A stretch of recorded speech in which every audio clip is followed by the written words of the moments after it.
first known rules of golf were drawn up in 1744 by the Gentlemen Golfers of Edinburgh in Leith, Scotland. Since then the game has changed dramatically. Golf courses, equipment, and not least the rules. So where do I go when I want to learn about the rules of the game today? Well, I go to the Golf Rules Questions podcast with Blakey and Roscoe, of course. So sit back, relax, and enjoy this episode of the Golf Rules Questions podcast.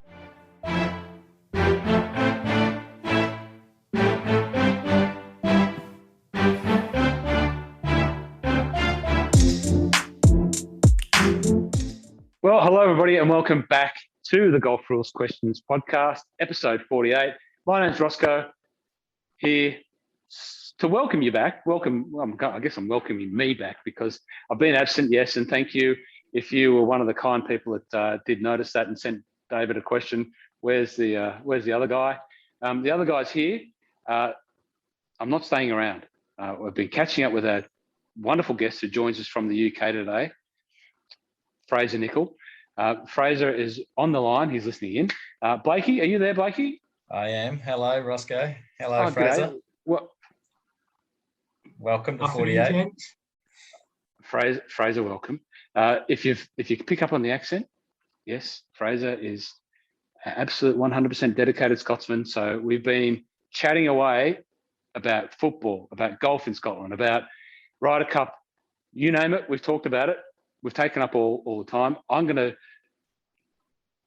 I'm just going to exit out of here. Blakey's done a wonderful job with the podcast and keeping it all going. I'll be back, don't worry. And thank you for letting me just to sneak in and listen to here. Blakey, you well? You all right? You good? Yeah, I'm good. Thank you for letting me stuff up the live stream by myself. So it'll be good to have you back when we do the pre-recorded stuff. So looking forward to it. I'm happy if we can do live, if we can do pre-recorded, as long as we're doing something, I'll be back. But I appreciate you letting me have a bit of a break because I've had plenty of stuff going on. And if you watch the video, and I know you'll be making video, you can see me here in the studio. It's sort of like what they do for the Ryder Cup. You know, it's this wonderful studio here. I've got actually for Fraser, I've got the St Andrews in the background here. You can see that's the Old Course Hotel. I've just nutted one about 225 metres down the middle of the second fairway over the gorse. One of the great shots in golf. You can't see the fairway. The gorse is there. Don't hit it in the gorse. Why don't we want to hit it in the gorse, Fraser? It's pretty prickly. It's pretty prickly indeed. Very long spikes. Don't hit it in the gorse. But there's no snakes in there, though. No, mate. No snakes, mate. St Andrews there. I might finish off my round. Leave you two guys to it. Blakey, keep up the good work, mate. You've done well. Fraser, nice to meet you in person. Thanks for the chat. Thank you, mate. Thanks for the chat about all things golf, all things your part of the world, all things our part of the world. And I'll see you next time, Blakey. I'll see you soon. See ya. 49. Cheers, Roscoe. See you guys. Oh, see you, Roscoe. So, Mr. Nicol, how are you? Going well? Yay. Early morning there. Yeah, I've got to think about a good evening to you. Good morning from me. You know, yeah, I'm all good. Thanks, Blakey. This is it's 9 hours behind. It's a real pleasure to join you. Say again. It's 9 hours behind, but in about 6 weeks, or even less than that, for 5 weeks, you'll be 11 hours behind. Oh wow! Maybe just as well we got this one scheduled now then. Well, yes and no. I mean, if you're coming back from your school run at 9 a.m. In 5 weeks' time, that'll be 8 p.m. here. Might not be too bad, but you know, this will be just your first of many, I think, Fraser. Oh. Yeah, let's get through this one first. Well, for our listeners or viewers, wherever you're watching or listening, we've welcomed on my good friend Fraser Nicol. And firstly, we're going to get through the answer for the GRQOTW 48, which I did have a little bit of a struggle and had to just confirm with Fraser as to where I could actually find the rule, because I knew I thought I knew where it was in the old book, but couldn't find it, and then I was absolutely sure it was in the new book, but still couldn't find it. So we got there in the end, didn't we? Yeah, we did. We did. So the question and answer for episode 48 of the GRQOTW, it was a long one, so I'll quickly read through it. Stuart and Ray are playing Big P and Gerry in a handicapped 4-ball match at Wombat Hills Golf Club. Lots of shocking stuff happens at Wombat Hills. On the second hole of the day, Ray steps on his ball in the middle of the fairway when he was talking excitedly to Stuart about how he was getting 15 shots in the match. Ray replaced his ball where he thought he had moved it from, whilst Stuart and Big P were watching. Although Ray thought he was exempt from penalty under Rule 7.4, Stuart knew this was a breach of Rule 9.4 but said nothing. Big P assumed there was no penalty either. Ray then played an amazing shot, which resulted in a conceded putt and what Big P and Gerry thought was a birdie, which they could not beat. On the next teeing area, Stuart played from outside the teeing area, which Gerry pointed out and asked Stuart to cancel the stroke and replay. Big P then joked to Gerry about the side making a blunder on the last hole when Ray stood on his ball in the middle of the fairway. Was there any course of action that Gerry could take for Ray's blunder on the second hole now that he had just found out? And the answer is, unfortunately, Gerry and Big P are unable to make a claim for the second hole because one of the partners, e.g. Big P, knew of the incident when it happened. So if that's the case, then you have to make a timely claim, or that side has to make a timely claim before anyone tees off from the next teeing area. So as Stuart had teed off, even though his shot was cancelled by Gerry, so he teed off outside and Gerry cancelled the shot. That first shot, although it does not count, it still qualifies as the third hole having started by that group. So that's Rule 0.61. It's blatantly, and it's, the text is very, very easy, simple to pick up. Clear is what I'm getting at. It's very clear. Rule 6.1a, the first hole has already started, or that hole's already started, even though the stroke is cancelled, and therefore Gerry and P aren't able to make a claim.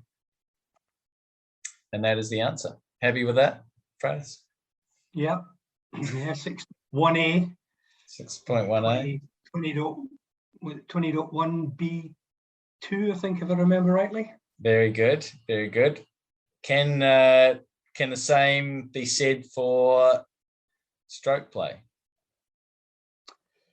Oh, can the same be said? Well, yes. Stroke play. Have I put you on the spot there? No, you haven't put me on the spot. Let's think about this. The difference is in stroke play, has the hole started? The player must correct the error and tee off from the teeing area. But I think, is it not the same principle without looking at the rule? Does it not say the hole has started? Yes, yes, it has. Although that wouldn't matter because there wouldn't be any need for a timely claim because it's yeah, no. So in that case, he did replace the ball, so he just needs to make that birdie a par, basically. Make the birdie a par, and before they hand in their card. So, and then Stuart's obviously teed off from outside the teeing area, so he would have to, not even at Gerry's request, have to correct his mistake and add 2 shots. Yeah. Right, let's get started now. Welcome, Fraser. I think we've only welcomed you about 5 times so far. It's a bit of it's a bit of fun on this podcast. The golf rules can be very dry, but we try and have a bit of fun. So we just, start from the start is what I've written down on the agenda. who are you, Fraser? And how do you know? How do we know each other? Is probably the greatest place to start. Yeah. The better question is, what on earth am I doing here, Blake? I think we all ask ourselves that. Yeah. Well, who am I? Everybody knows me as Fraz. It's not phrase, it's Fraz. It's the Z. But I'm more commonly known as the golf rule Samaritan. Like you, Blakey, I have a deep love and passion for the rules of golf. And about a year and a half ago, it was a year and a half ago, March, April 2020, when we went into lockdown for the first time here in the UK, I created a little Facebook group, which I started then for the whole purpose, just the sole purpose of teaching my golfing buddies the rules, because, despite the fact they'd all been playing golf 20 plus years, none of them knew the rules. None of them knew how to apply the rules. And I had I think I just completed the R&A level 1 exam under the 2019 modernisation. And I thought, look, nobody's golfing, the golf courses are shut down. Let's have some fun. Let's talk about the rules. So I set up a Facebook group. And it started with 6 of my mates. And here we are 18 months later. And it's now 930 strong. And like yourself, it's just, I've got rules officials, rules aficionados, rules gurus, rules nerds from all over the planet, from every continent. And it's, I don't know why, Blakey, but it's just grown. It's become really popular. I didn't set out with, with a quest to build a rules group and to grow it, but it's just one thing has led to the other, and here we are 18 months later. Like you, I'm running a sort of social media outlet dedicated to the rules, and that's how you and I met. I think during my early, let me go back. I passed my level 1 exam, and I immediately wanted to start studying for the level 2 exam. And if I remember rightly, I went online looking for level 2 material, questions, tougher material. And, a few Google searches. I think I came across your website, Golf is an Attitude. And then through that, I learned about the podcasts and the YouTube channel. And we got to know each other. I think I may have reached out to you and asked you to join my group to help me along and help all my my colleagues along. I might be wrong in that, but I'm going to give you credit. I was trying to work out. I was almost thinking that I had a mistake in one of my questions, and you reached out and said, "Is that the right answer?" And I was like, "Oh, who's this guy?" It might have been something like that, or either that, or you were looking for exam papers and someone had told you that I might be a good resource for that. Possibly. It could have been something so long like that. ago. Like, it is. You and I have had so many conversations between then and now. It's it almost feels as if we've known each other for 20 years. Yeah. Did you have any anything to do with the rules prior to this? Like what was your experience or interaction with the rules? Let's even, like, obviously prior to 2020, but prior to 2019 when the new rules came about. I'm no spring chicken. I've been playing golf 50 plus years, Blakey. Back round about 2017, I took on the role as competition and handicap secretary at my my local golf club, Kings Hill Golf Club in Kent. Yeah. It was an eye-opener for me, because despite having played for so long, I thought I knew the rules. And being in charge of competitions and having to deal with all the weird and wonderful scenarios that are thrown at you when players come off the course, it was a bit of a shock.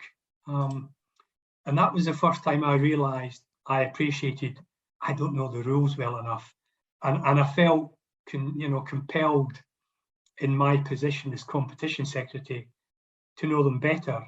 So under the old rules, I sat the R&A level 1 exam.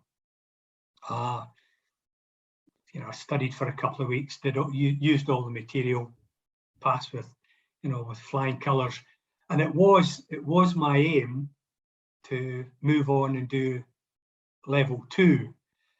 But as it turned out, I left the role after 18 months. I gave up. It was just, I was still working. It was just taking up too much of my time, and I gave up. And I thought, that time we knew the 2019 modernisation programme was afoot and was going to, come into play. And I thought, I'm not going to do it now. I'm not going to study to do a level 2 exam for rules that have a shelf life of 12, 13 months. So I gave up. But then, as I said, back in 2020, I wasn't working. I was looking for something to keep me occupied, keep me mentally sane. I did the level 1 again, and I wanted to do the level 2.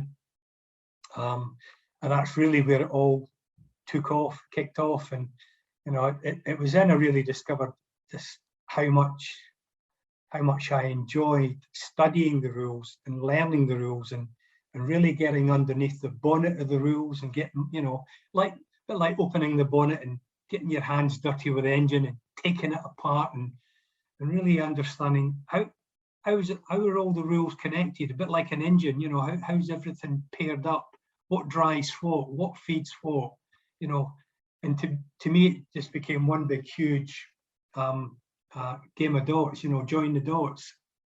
Why do you think? So that's where it all started for me. Why do you think the rules of golf are so important? Oh, why are they so important? Yeah.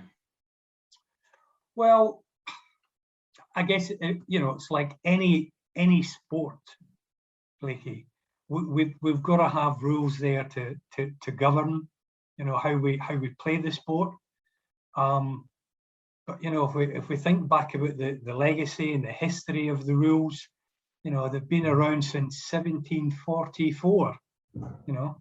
270 plus 277 years we've had them. Why are they important? Let me just switch that, throw it around. I think what's more important, Blakey, is anybody who plays the game, who enjoys the game, and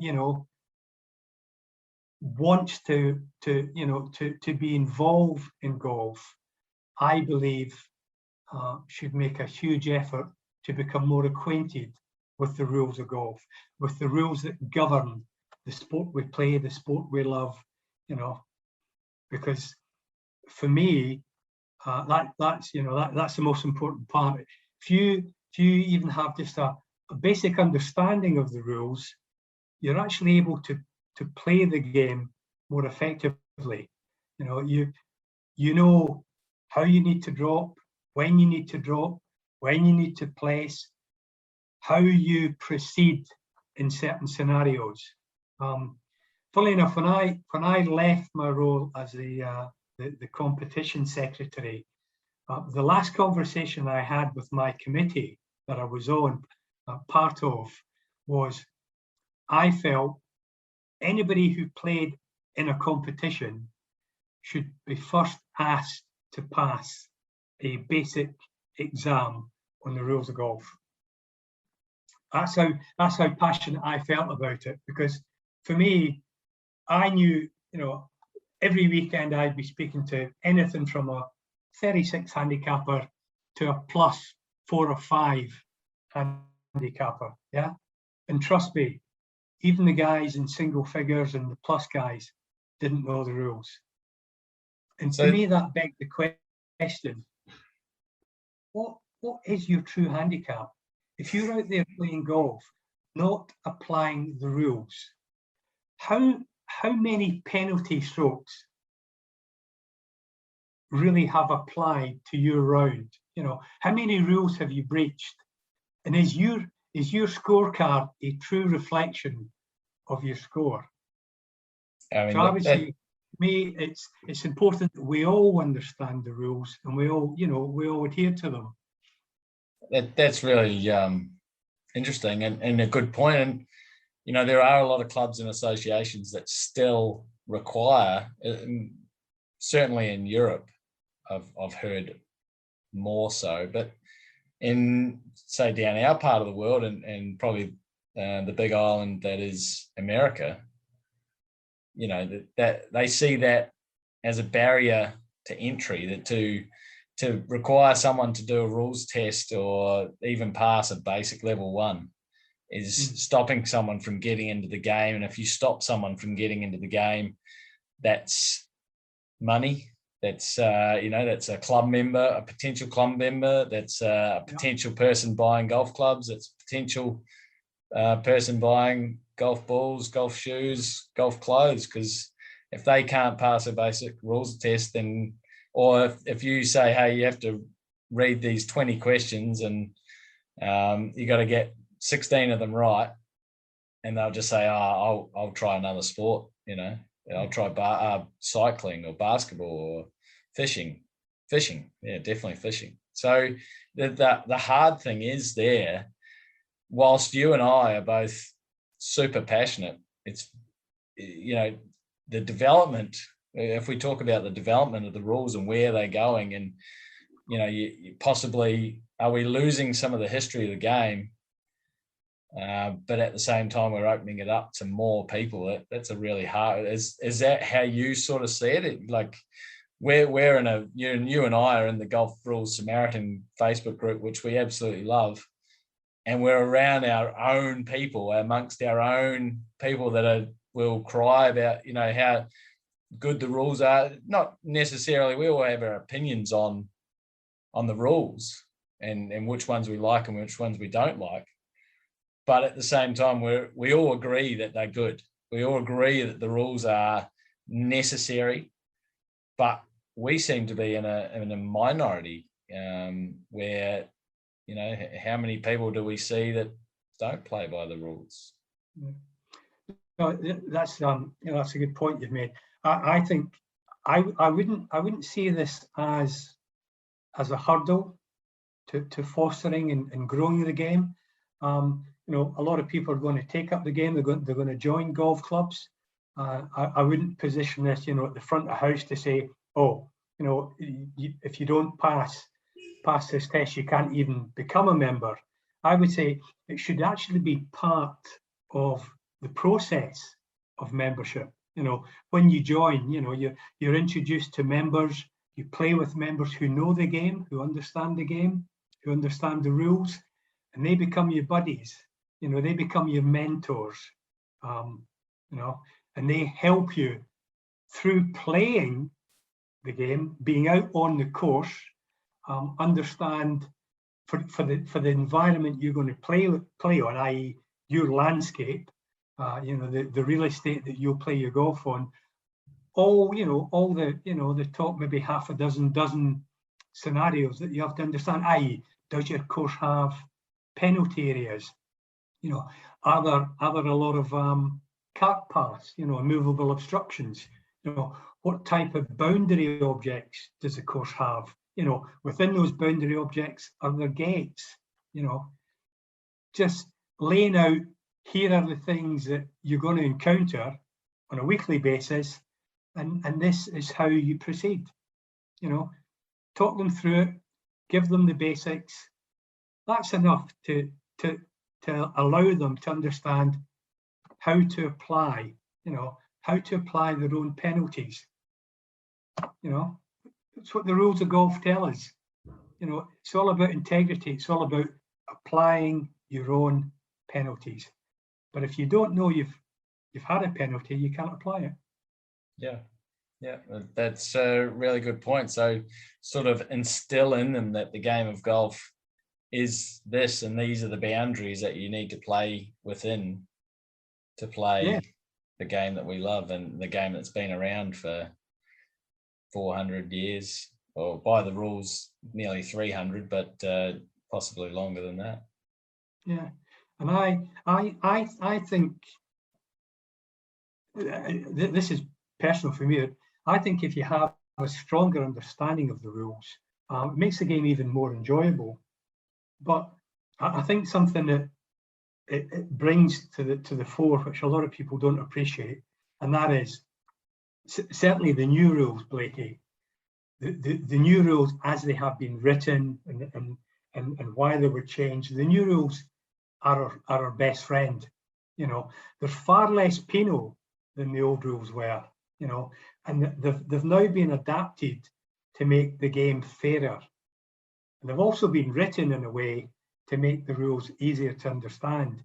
And if you can get your head around that, you know, for me, it's a no-brainer. If you now understand how to apply the rules and how you can use them to your advantage, and that's not saying you're not doing it in the spirit of the game, but if you understand how you can apply them to your advantage, you know, it could be a stroke saver, could be two-stroke saver, you know, and there's nothing wrong with that. You know, if you're taking a drop and you can see, well, if I drop into this part of the course, I'm actually going to be, my next stroke is going to be impeded by another abnormal course condition, and I'm going to be able to take another drop. And I reckon if I calculate this right, I'm going to be able to, you know, do a bit of a jumping game here and get myself back out on the fairway and give myself a good lie. You know? Yeah, it's good. I'm only able to do that because I understand the rules. Yeah, that's right. What would you say your least favorite rule in the book is, Fraser? Oh, I don't have any least favorites. But I say that because, like you and I, Blakey, we know our way through the rule book, through, you know, all 24 rules and all, you know, 517 entities they contain. Again, I'll switch this. I'll say the rule I think that sits at the heart of the rules, which I think everybody should get their head round and be aware of, is the big rule, rule number 14. You know, because it covers so many aspects that you know, touch on probably every round. You know, marking, lifting, replacing, dropping. When is a ball back in play? You know, 14.6, you know, returning to where you last played from, or having to put a ball back in play when a stroke's been cancelled. That touches on so many other elements, you know, all your free relief, all your penalty relief, and so many other parts. So understanding that particular rule, notes it's made up of 7 different parts, I think is critical. So yeah, I think I don't have rules that I really hate, but there are rules to me that when I talk to someone about learning the rules, I'd probably say rule number 14 is a big one. And then other things like, you know, stuff that applies to the whole principle of the game. Play the course as you find it and the ball as it lies. And, you know, most of that's covered in rule number 8. Yeah, that's I like that. So, you know, the rule book, the rest of the rules are sort of a stroke, like a skill of playing the actual, you know, making a stroke at the ball, whereas rule 14 is more a technical. The skill there is A, knowing the rules, and B, knowing what to do to put your ball into play or take it out of play, and that kind of thing. I see what you're saying there. I like that. And I think, you talk about, what are the rules? I hate that. I think thinking about the common golfer, yeah, which hundreds of thousands, millions of them out there, probably the rule they find the hardest to understand and apply is probably rule number 8, particularly, 8.1a, where you've been penalised for, improving the conditions affecting your stroke. A lot of players, if they've never read the rule book, are probably doing that more often than they appreciate. Back to this, how many penalty strokes really, have you failed to apply to your scorecard today? Yep. What about you? What's is there a rule that you've asked that question? So I guess, do you have a rule you hate? Yes, I have one that I think should be changed. I just think it's more a case of, I think that it gets broken all the time. I'd say that this was the number 1 broken rule. There's a top 3, obviously, but this would be number 1. 10.2 advice. I'd say that would get broken every weekend, and people don't even know. So I would get rid of that.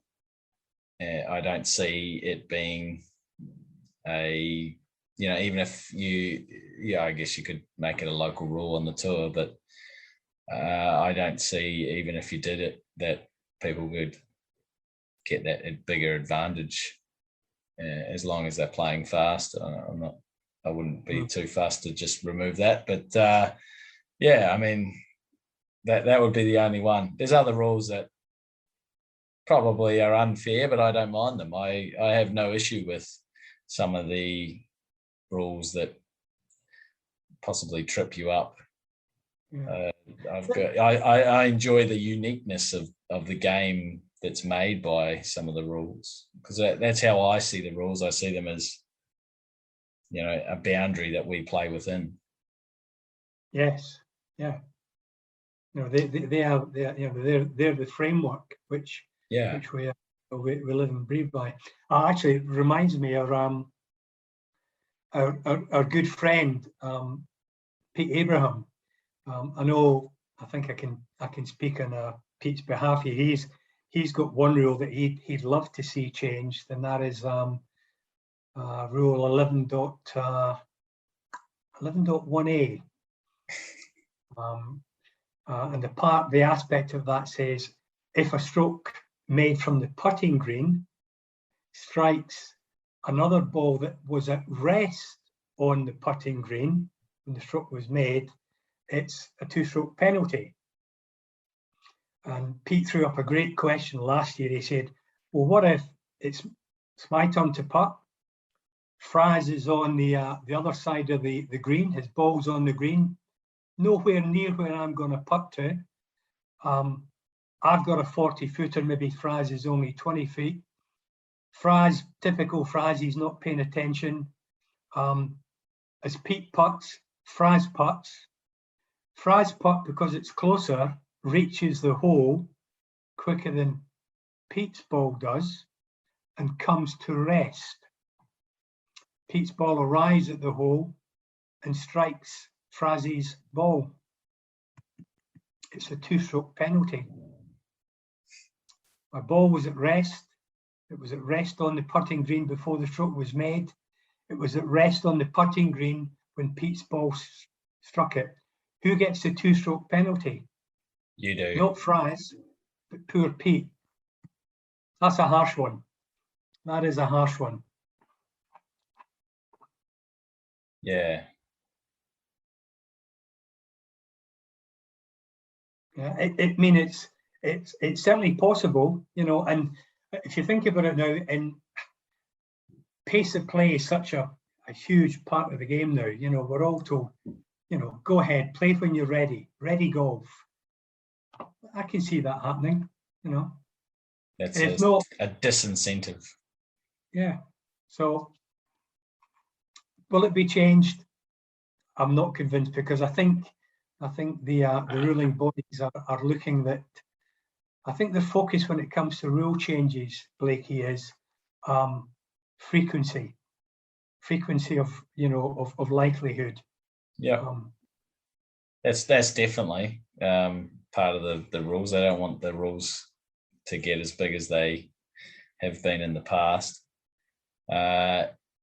In that case, my only defense is be more aware. It's unfortunate to Pete, but be more aware of where everyone else is playing, which possibly could be to the detriment of the pace of play.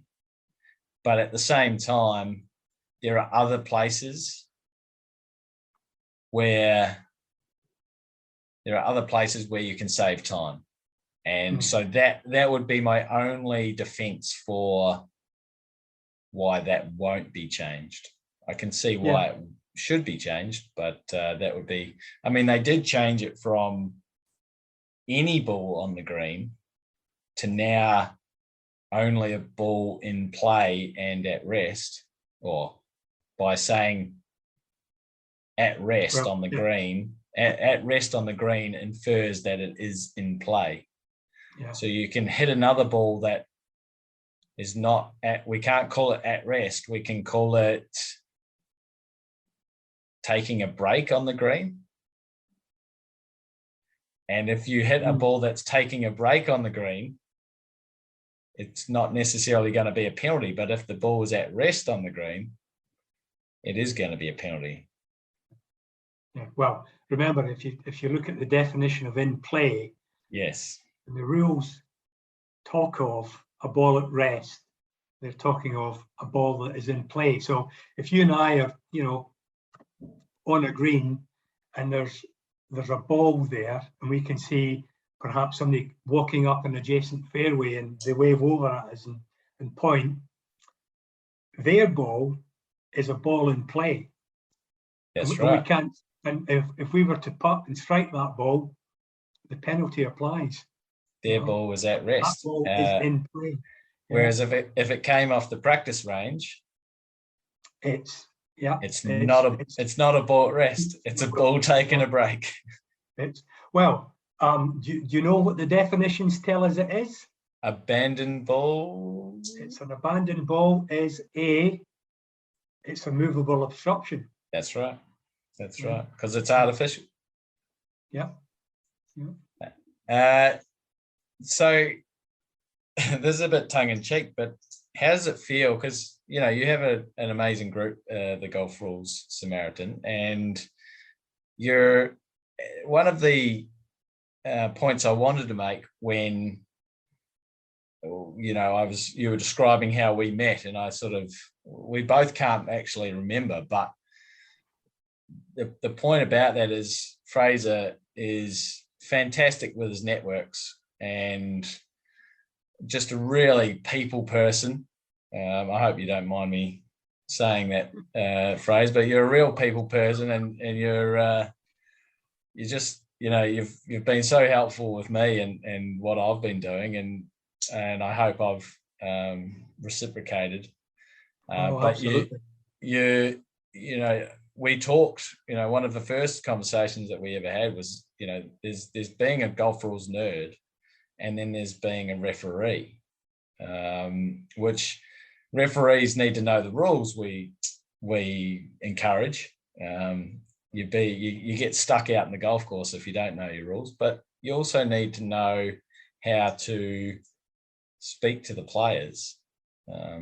Player management is probably the most important aspect of being a referee. It's actually more important than being than knowing the rules of golf. And the number one reason is that if you've got you should have a radio or even just a mobile phone, and you can call someone that does know the rules of golf. But you have a fantastic network with the Golf Rules Samaritan Facebook group and the amazing Excel spreadsheet that you've created to try and educate everyone on. Do you want to just give us a quick insight into the Golf Rules Samaritan what do you call it, the worksheet? No, it's just the golf rules Samaritan spreadsheet, Blakey. It's just a big, massive spreadsheet of 23 separate sheets that is essentially a sort of, it's a rule book. It's the entire rule book has been, I call it digitized. So it's been taken from physical print, and it's been, transformed into a spreadsheet to become a database. So every entity of the rules of golf has a separate row allocated to it within the sheet, and through that we're able to join up all the dots and see that when one rule talks about it may contain references to definitions. I'm able to highlight what those definitions are, and through a click of one button you can jump to the definition sheet and just see those definitions and read the information. I developed it. I'm embarrassed to say I've probably spent 2,000 hours on it in the last 16, 17 months. And I developed it because, here's a rule book, and when you first set out on a journey of discovery to learn the rules, you find yourself looking at a rule, and thumbing down and reading something, and it will say, and it will refer to another rule. And then you find yourself thumbing through to another bit and trying to keep one finger in one page so you can go back and one another. And then you think, well, but now I've got to go and look at a definition, and before you know it, I've lost track. So I created the spreadsheet as a way to be able to home in and navigate much simpler, much easier, much faster, with the aim of making it much more intuitive and much more fun. And when I set out with this spreadsheet, again, a bit like my golf rules group, I didn't have any strategy. I had no long-term plans. I didn't have any vision of what it would become and what it would create. And it's just grown and grown and grown. And now, I distribute it within my group. I make it available on 2 or 3 other Facebook groups as well. I do that free of charge. Like you, Blakey, you've got various, you're on Instagram, you're on Facebook, you have your website, you're on YouTube, you have a podcast. You distribute all your knowledge, all your love and your passion, and you do it freely. And you've been an inspiration to me. I've seen what people are doing out there. You've been involved in the rules of golf much longer than I have, and I think I've been really fortunate, Blakey, because I've met people like you who have given their time and their knowledge so freely and so willingly to others. And you talk about my rules group, and it's you say it's great. It's only great because it has at its core certain values that I try to instill, and that is friendship amongst the community, respect amongst your peers. The guys that like you are rules officials and who know the rules, and that may have a different opinion, may have a different interpretation of what the rules say and how we're meant to read them. But most of all, I have this rules group that just, I don't know how, Blakey, I still, to this day, I'll never know, but I've had so many wonderful experienced rules officials from all over the planet join me. I'm humbled that we just had the Ryder Cup. Yeah. I was going to mention that too. Can I just say, as a European, can I just say, congrats USA, Team USA. What a team. What a team. just so many fabulous golfers who, you know, I've just got most of them, you know, and I even include DJ in this, even though he's 37, have a wonderful career ahead of them. It was wonderful to see. I congratulate them. The golf they played was just fantastic. But I was watching that Ryder Cup 24/7, and at the same time, I was able to chat to one of the officials on site that entire weekend, chatting about how are you getting on, you know, what game are you following, you know, how did your game go, what are you up to today, oh, did you see this on another event, can you go find out for me why we gave that ruling, what was the referee, what did he see? I had all that chat going on, Blakey. Just how cool is that? Yeah, that's pretty good. You know, pretty good just access. Because of the relationships I've created, I had that backdoor entry to the Ryder Cup, and I've been able to share it with my group. You know, a couple of questions came up on, was it Saturday or Sunday? Yeah, there was one about Saturday. Yeah. There was one about vertical distance dropping. Yeah, Shane's dropped the back of the 17. A lot of my guys said, did you see it? I didn't see it. Yeah, I saw it. Yeah, I saw it. And I think I knew in my head what was going on, but somebody posted, you know, he's 2 feet below the level of the surface onto which he dropped. Can you do that? And I was able to reach out to 2 club lengths. Yeah, and you know, at the end of the day, one of the members came back and said, "We're in the car. We're driving back to the hotel. I'm with the referee. He's driving, so I'm chatting." Shane initially started to take an incorrect drop because he started to measure from that spot above the level of the ball. And the referee said to him, "Look, you have 2 club lengths from where that ball lies, but you can measure up, you know, vertically through the slope. And as long as you're dropping within 2 club lengths, you're okay. And as long as where you're dropping is within, you know, no nearer the hole than the reference point, which is where the ball was at rest, you're okay." So yeah, just having, you know, that back door and being able to have somebody post to the group, you know, "I'm here, I was part of this, I saw what was going on," you know, just I'm just humbled, Blakey. I'm just humbled.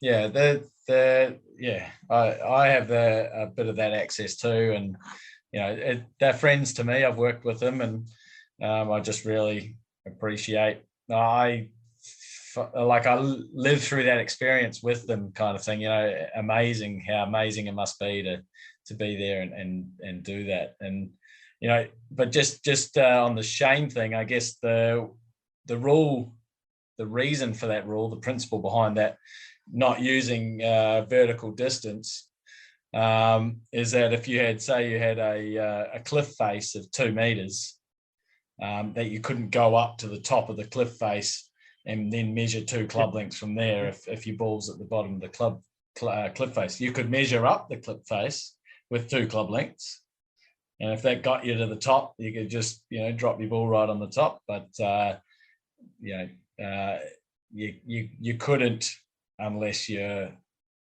couldn't if the cliff face was, you know, more than 2 club lengths. Yeah. So how does it feel to be a social media influencer, Fraser, in the rules of golf? I'm not a social media influencer. Not at all. I think I see myself as just a little guy who loves the game of golf. He's built a Facebook group. I'm a facilitator, Blakey. I've created a platform for other like-minded rules of golf officials and rules of golf, you know, aficionados to to communicate, to join up, to chat, you know, to get to know one another. I look at some of the guys in my group, and I see the conversations that actually exist on their own private, personal Facebook accounts, and I think those guys hooked up through my group, and you know, that's all it is. I've just created something that people respect and admire and, you know, appreciate. I don't see myself as an influencer. That's not what I set out to be.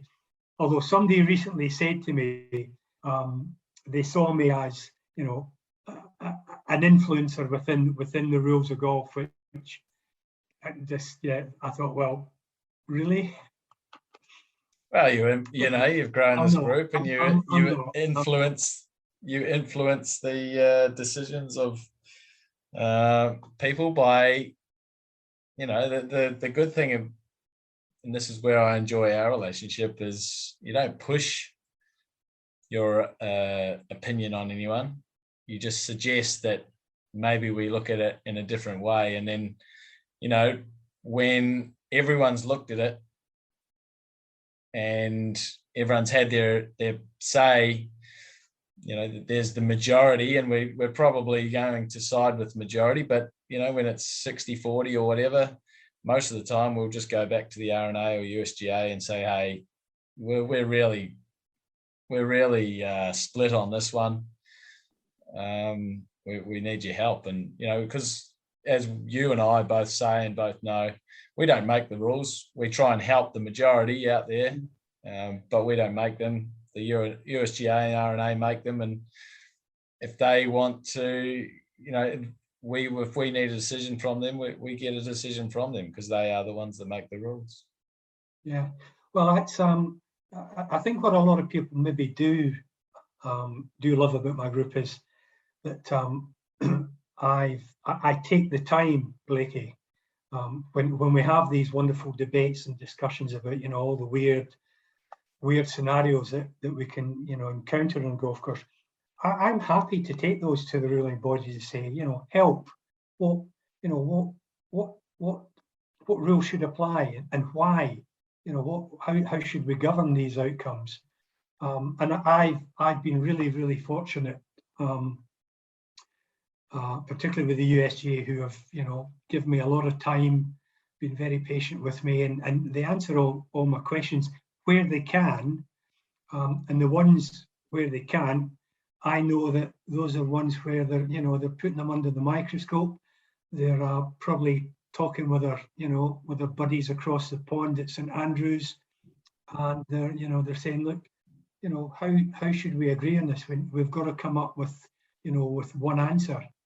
And I think, Blakey, you know, I'm really excited about 2023 and the next rewrite, the first rewrite of the modernisation programme, to see what comes out. And if I see just one or two little rule changes in there that I know are relative to questions I have submitted to the rule makers, then I'm going to say, great. You know, I played just a little small part in raising that, you know, bringing that to their attention and seeing it changed.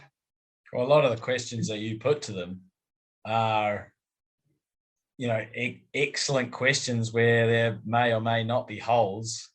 You know, if you and I and the rest of the group can't find the answer, then most of the time that's because the answer isn't there, or it's very ambiguous. So, you know, we're not trying to say, oh, look, you've made a stuff up here. We're just saying maybe you should think about finding us an answer for this. But as you quite rightly pointed out, if it's only, and one of my dear colleagues when I was at Golf Australia, you know, he said, if it happens, you know, if it happens once, okay, but tell us the second time it happens, and then we might think about making a decision for it. Yeah. Well, I you talked about refereeing earlier on, Blakey. I've only started my refereeing journey this year, and within my group, I've got hundreds of referees who've been doing it, 15, 20 years, and some of them are the most revered and respected referees in their continent. And I see myself as somebody who I want to take up the cause for these guys who are out there on the course, thousands of hours every year, and most of them do it voluntary as well. And I want to take up their cause. I want to be their conduit to the rule makers to say, look, all these referees out there helping to grow the game of golf. Yeah, let's not forget that. These guys help grow the game, particularly the guys who are working with the juniors. They're out on the course.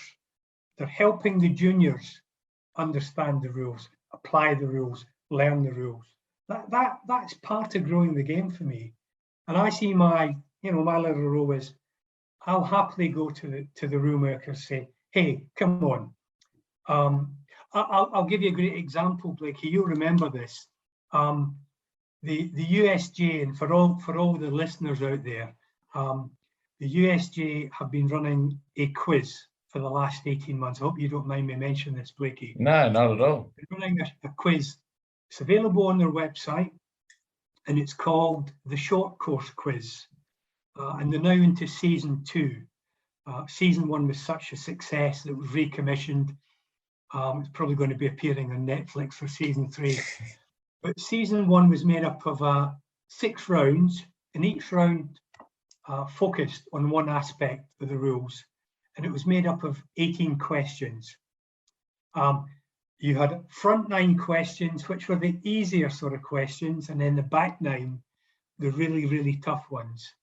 And in one of those rounds, there was a question relative to Model Local Rule E12, which is a rule that can be introduced by committee for taking back on the line. And this was introduced through the clarifications it was given right away in January 2019. And they threw up a question on this.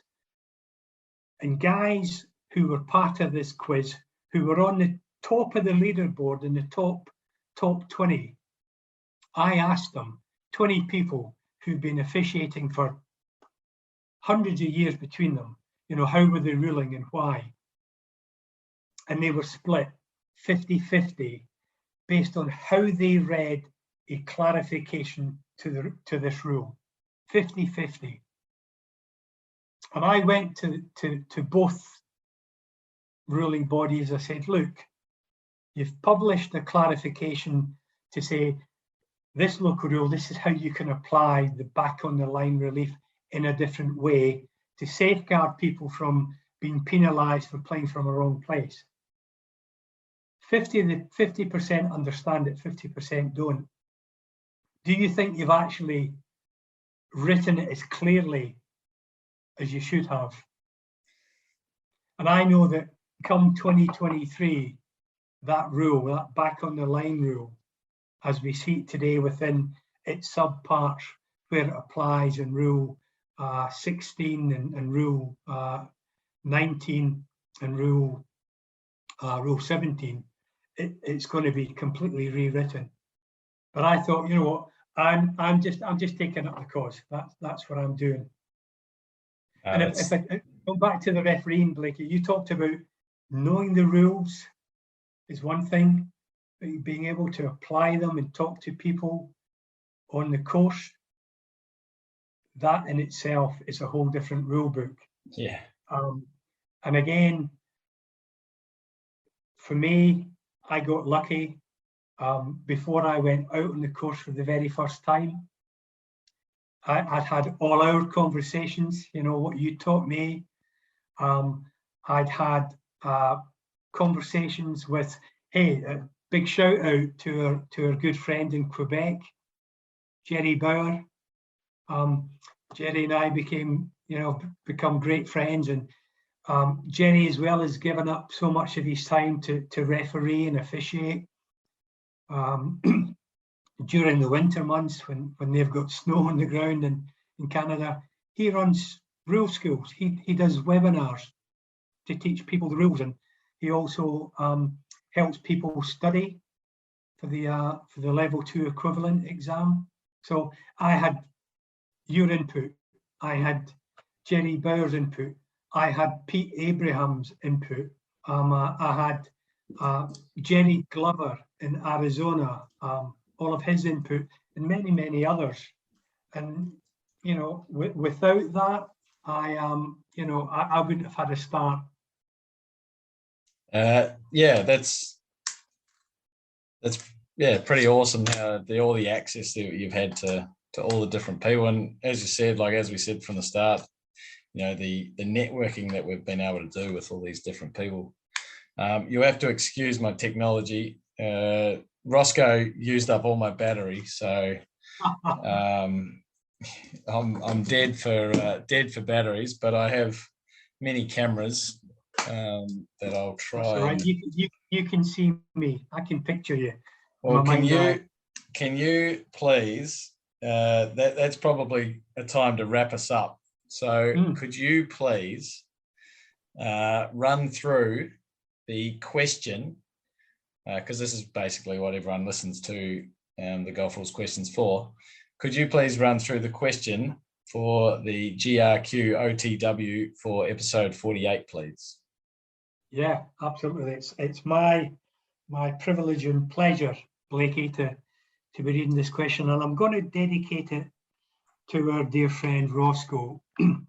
I know in the past you've asked Roscoe to do various accents, and he's had a go at his, you know, at the mother tongue. So let me read this question out in good old Scottish. Here we go. Fraz and Blakey are playing against each other in a match play competition. Fraz steps up on the 18th tee. He's all pumped up.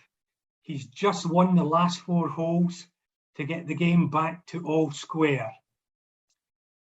In his excitement, Fraz tees off from the wrong teeing area and hits it dangerously close to the out of bounds.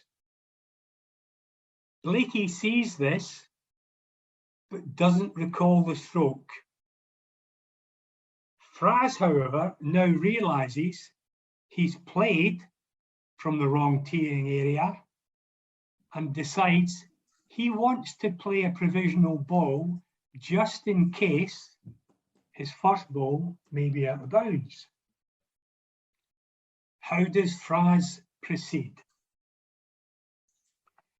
Shall I go through that once again, Blakey? Yeah, go through it once again. You can give us the quick version, the surmised version. So Fraz, playing Blakey in match play, tees off from the wrong teeing area of the ball, hits it dangerously close to out of bounds. Blakey does not recall Fraz's stroke. Fraz realizes he's played from the wrong teeing area and wishes to now play a provisional ball. How should Fraz proceed? That was pretty good. Fraz. Yeah. Yeah. Thank you very much for reading out. There we go. I'm back slowly. Try the other camera. I've got too many cameras. That's the issue. Even though I'm a small man now, that's fine. So, question episode 48, GRQOTW. Hope everyone's got that. I think that that probably sums us up for episode 48. Thank you very much, Fraser, for coming on. Did you notice the title of the video? Sorry, the title of the episode. I sent in the agenda. I sent. What was it called? I thought I was quite smart. If I had a nickel for every time I heard that one. Yeah. Although you spelt it wrong. I forget. I always drop the another H. I always forget the H, don't I? Yeah. No. You were referring to nickel as in a coin. Oh yes, of course. Yeah, but I was spelling it in your name. Yeah, I liked it. Yeah, I thought, yeah, I like what you did there. Thank you. Thank you. Blakey, it's been an absolute pleasure to be a guest on your podcast. I think it's the best Rules of Golf podcast on the planet. So I'm just honoured to be on here. Before I go, do you mind if I make a couple of shout outs? No, I don't mind at all. And I was certainly going to say, if anyone would like the spreadsheet, they can email me and I'll get you to send it through to them, Fraser. But yeah, go ahead with your shout outs. Well, look, I followed you since day one. I promote the podcast. I tell all my friends about it, and you've got a couple of faithful followers from Yorkshire, Webble, Andy Webster, and Steve Whiting. They're two good close buddies of mine. We met through the rules. Blakey, they joined my Facebook group, and the three of us studied for our level 2 exam this year. We had a weekly Zoom call where we'd run through one of my quizzes from the spreadsheet, and we studied together. And those boys have become good friends, and I just thought we'll give them a shout out. They'll appreciate that. Yeah, excellent. They've certainly Steve certainly asked a fair few questions and put some questions on my podcast, and Webbo too. So absolutely love that kind of community. And anyone out there listening, if you have a rules question that you'd like to put on the podcast, although I think this one's been better than the live stream, although again I've stuffed up the technology, but I think I'm going to try the live stream on a regular time, which most likely will be in your early morning, Fraser, but try a regular time and just do a couple of questions that I've received that week on social media. So that should be a lot easier. And then if people join up and have other questions, they're more than welcome. And I'm sure I'll see you there if it's not too early. Absolutely. Well, thank you very much, Fraser or Fraz. And I don't think this will be the one and only time you come on the podcast. So thank you very much for giving your time and the amazing work that you do at the Golf Rules Samaritan Facebook page. So everyone out there, I hope you've really enjoyed Fraser and I having a chat about the rules of golf. And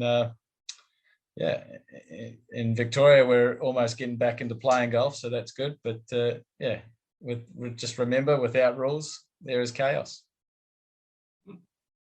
Thanks, Blakey. Keep up the great work, sir. Thank you too, sir.